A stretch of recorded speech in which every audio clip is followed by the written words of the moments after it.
Voici Rick. Il ne voulait pas être filmé, mais vous avez relancé la lecture. Il se réveille. Quelque chose ne va pas. C'est trop silencieux, trop vide. Son téléphone est muet.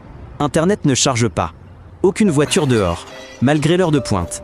Rick sort, explore la cour, entre au supermarché. Personne. Tout est en place. Produits dans les frigos, feu clignotant. La ville vit seule. Seuls les humains ont disparu. Rick marche sur les routes désertes. Un journal traîne à un arrêt de bus. Le titre révèle tout. Un virus inconnu a anéanti tous les êtres dans leur sommeil. En une seule nuit, Rick comprend. Personne n'est sorti. Tous sont restés chez eux, ne s'y étant pas réveillés.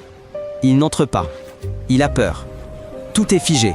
Les cafés sont ouverts, portes déverrouillées. Il écrit son adresse sur mur, voiture, poteau. Si quelqu'un vit, il le verra. Après 3 jours, courant et eau disparaissent. Rick vide le chauffe-eau à la cave.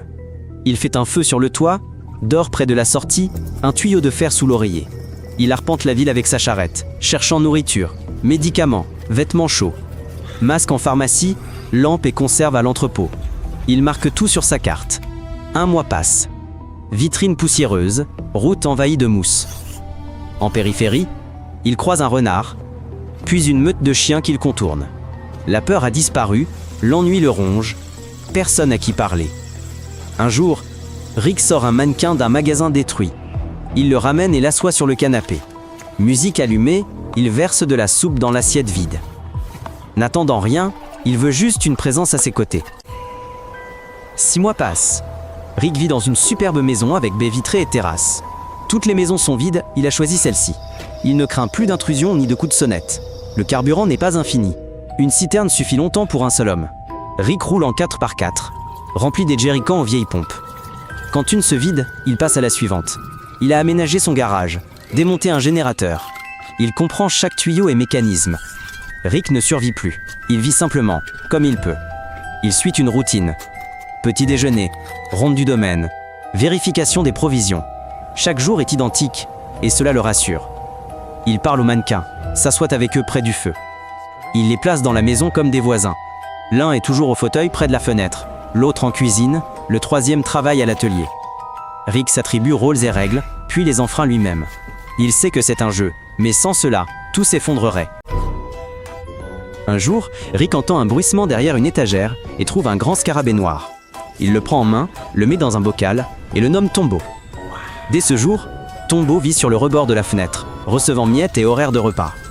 Rick lui parle, partage ses pensées, raconte ses lectures. Il ne peut plus se taire. Il lui faut des oreilles attentives, même celles d'un cafard. Parfois, il dessine des dessins animés pour Tombeau, où il sauve la planète de la solitude. C'est absurde, mais sans cela, il ne pourrait survivre.